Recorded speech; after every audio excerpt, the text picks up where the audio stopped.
This is Public Occurrences, both foreign and domestic. And now your host, Michael O'Fallon.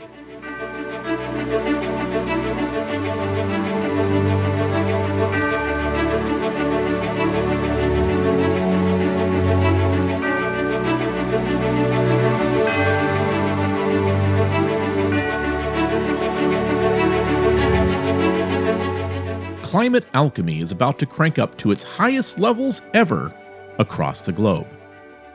As I have stated in the past, climate alchemy, the non-scientific nonsense that creates false results to ensure the operational success of those that want to use the climate as an emergency or precipitating event to change your life, restrict your travel, restrict your income, limit your mobility, limit your ability to drive, crush your bank account, and will eventually lead to the implementation of climate justice.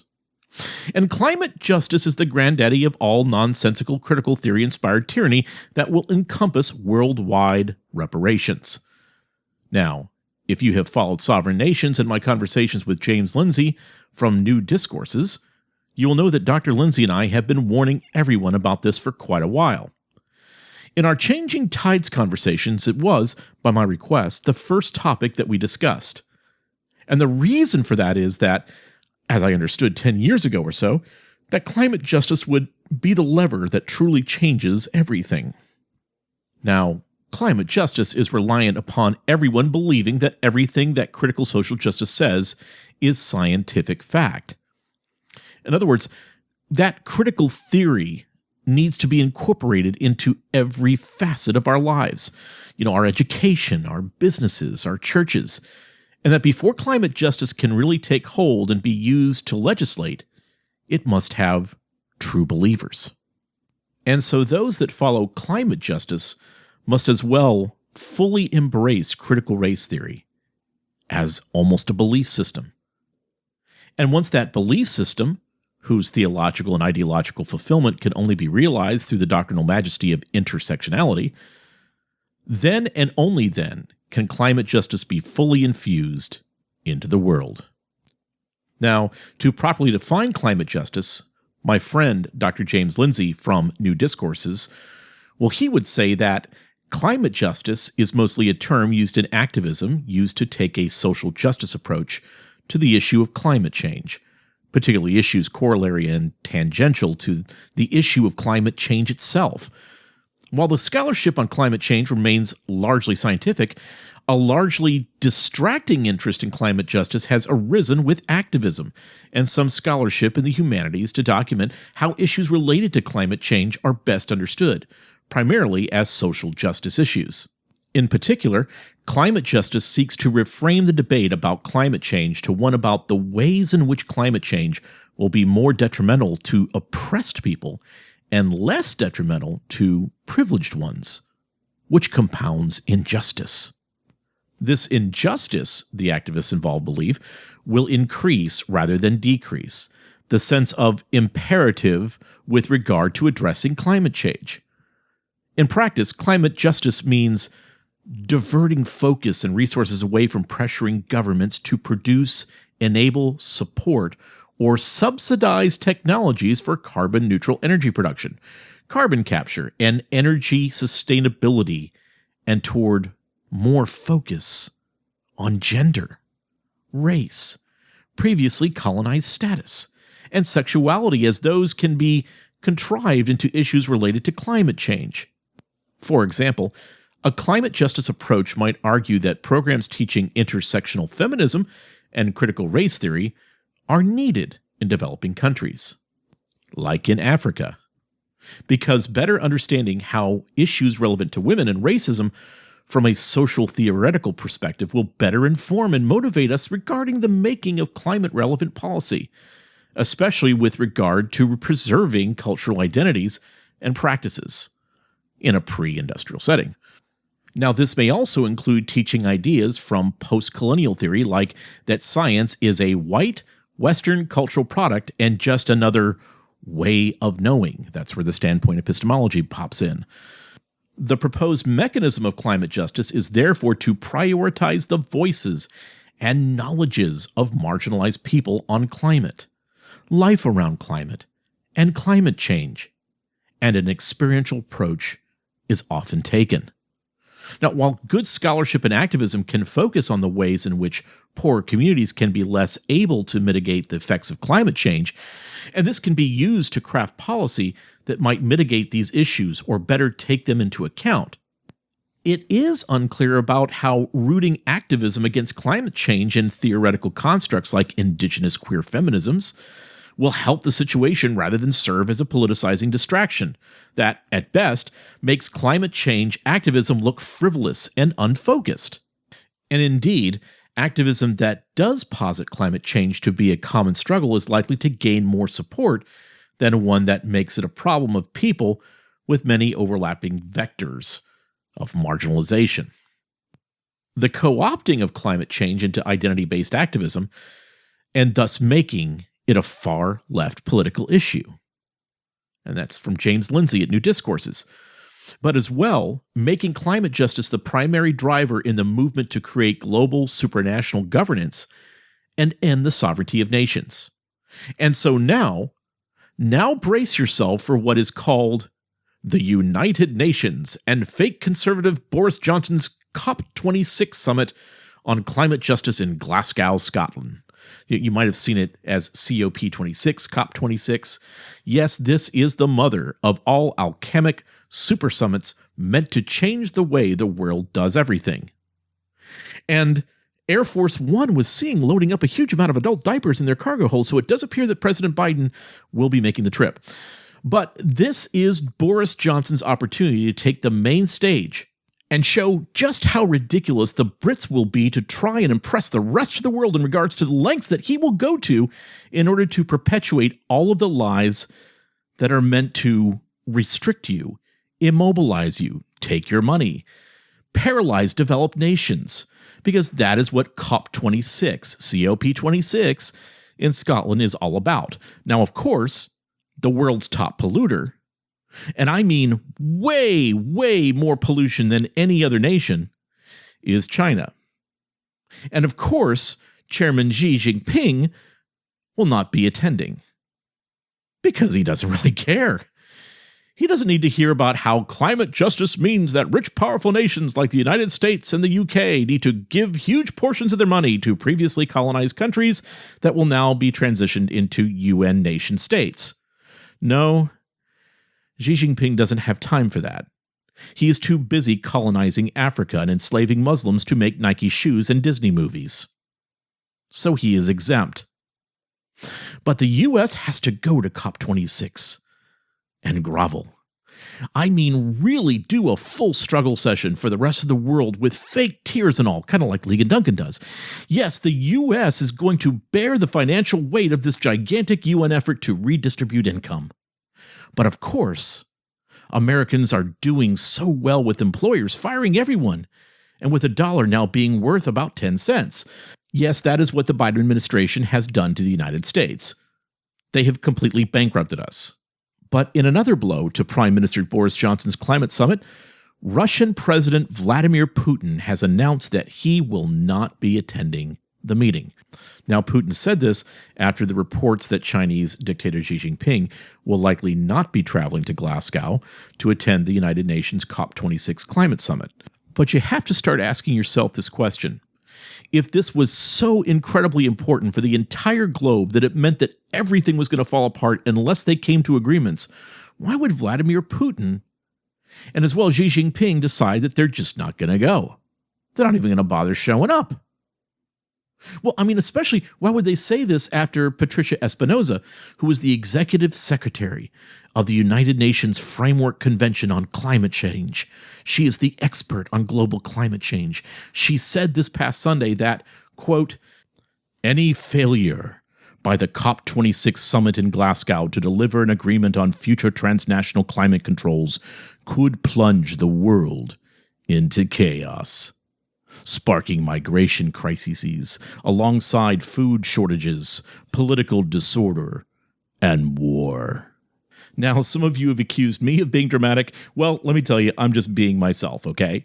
This is just who I am. You do you, I'll do me. But what Miss Espinosa just said, now that's dramatic. Unless they do something at COP26 to basically use the United States and fracture the United States and then divvy it up and make sure that all this reparations is being able to be delivered throughout the world, unless we do that, unless we disrupt and dismantle the United States and Europe, then there's going to be war. I mean, now how in the world, though, could Vladimir Putin and Xi Jinping miss this event that could prevent war? I mean, gosh, you have some 30,000 people from 197 different countries ready to fly into the meeting. And these folks must really take climate change seriously if they're willing to expel that much carbon into the atmosphere to get to COP26. Well, the UN climate change expert warned everyone. She did, and what she said was this, quote, "It doesn't only speak to the environmental side. It is also about the whole system we have built. Build back better. The Great Reset. We know that migration crises have provoked in the past. If we were to see here that even in higher numbers, not only international migration, but also internal migration, it could provoke very serious problems," end quote. So the leaders of the G20 nations of the world's largest developed and developing economies will fly into Rome next weekend for 2 days of preliminary talks, and then fly again to Glasgow to join about 100 other heads of government for the climate gathering. Well, President Joe Biden will attend the event, and 13 members of his cabinet will also be flying to Scotland, including Transportation Secretary Pete Buttigieg, who has spoken more publicly about the summit than the supply chain crisis in the United States that falls under his purview. But I mean, okay, so businesses around the United States are going to be destroyed because of Pete Buttigieg's lack of doing anything to help the supply chain crisis that he created. But gosh, what is more important? Helping to save the economic welfare of the United States? Or having a front row seat to hear a speech by Greta Thunberg in Scotland? Well, it's Greta by a long mile. Let your businesses burn and let our nation be thrown into the ash heap of history. But Xi and Vladimir Putin will not be there. I mean, don't Vladimir and Xi think it's important to meet the 16-year-old Asperger's-influenced wunderkind? Well, no. Apparently, Xi Jinping and Putin don't. And with Mr. Putin, who represents the fourth largest emitter of carbon dioxide in the world, declining the invitation and the leader of the world's top polluter, Xi Jinping of China, most likely skipping the meeting as well, it is dubious as to how effective the summit will be in terms of enacting any meaningful changes. I mean truly meaningful changes. Because it is likely that you in the United States will experience brownouts because of Joe Biden's agreements at COP26. You will also experience continued rising gas prices. You will see that it will be nearly impossible to buy a new car in the near future. You'll be told how much energy your computer can use. You will be told how much beef you can eat or not eat because of Joe Biden's participation and agreements he'll be making on behalf of the United States of America at COP26. The cannibalized states of America. Cannibalized and devoured by the rest of the world, which have mismanaged themselves into the ground. And Vladimir Putin and Xi Jinping will not be going. Because the entire event is fake. It is talking about fake problems, fertile fallacies for the most part, that have only one solution: international financial reparations and the rape and pillaging of the United States and its citizens, because that is what Joe Biden and his administration are doing. They are disrupting and dismantling the United States, and your Republicans are sitting by and watching him do this. But Vladimir Putin won't be fooled by this nonsense. Xi Jinping and China will give it a wink and a nod, but they know that they will profit from America's weaknesses. And the Potemkin village of COP26, the fakery and alchemy of COP26, will take another huge chunk out of the United States. And our dementia-ridden president will just sign away your ability to make ends meet. So if you thought things were bad in 2021, wow, you haven't seen anything yet. Wait until you see what the Biden regime, BlackRock, and the World Economic Forum are going to do to our once proud and patriotic nation. They will deconstruct the United States, pillar by pillar, stronghold by stronghold. And that is why every member of the Biden regime must be impeached immediately. There really is no other way to do this. And every sitting Democrat needs to be impeached. Every single one. And every one of the top brass of the military needs to be replaced. Our intelligence agencies need to be gutted out. Immediately. There really is no other alternative to this. Now, I know a lot of congressmen personally, some of which I know listen to this show. And I want to ask you, Matt, Devin, Ted, Bill, Tom, Lauren, will any of you stand up for the citizens of the United States right now? Will you risk the humiliation and ridicule that will come your way by standing up? You know, I was just with some of you in Miami. Man, you were talking big and powerful. Do you not understand what time we are in? Our nation is being politically taken over by Marxists. Hard-line Marxists. But those hardline Marxists are being directed by fascists like Larry Fink, Klaus Schwab, and others. They have effectively taken over the controls of power from the people of the United States, and they are going to purposely destroy this nation. So Joe can, just like Boris, build back better, which, as you know, is not better. So we need your help right now. Or, I'm promising you, expect to be primaried. And the one guy you need to worry about messing up your fun in D.C. is me. Because this movement is growing, and it will continue to grow. And those that are listening to me, and those well-known hosts that are copying my material, well, we are going to end entryism, end this nightmare, take back America, and restore liberty to the citizens of the United States. Because we must win. I'm Michael O'Fallon, and this has been Public Occurrences, both foreign and domestic.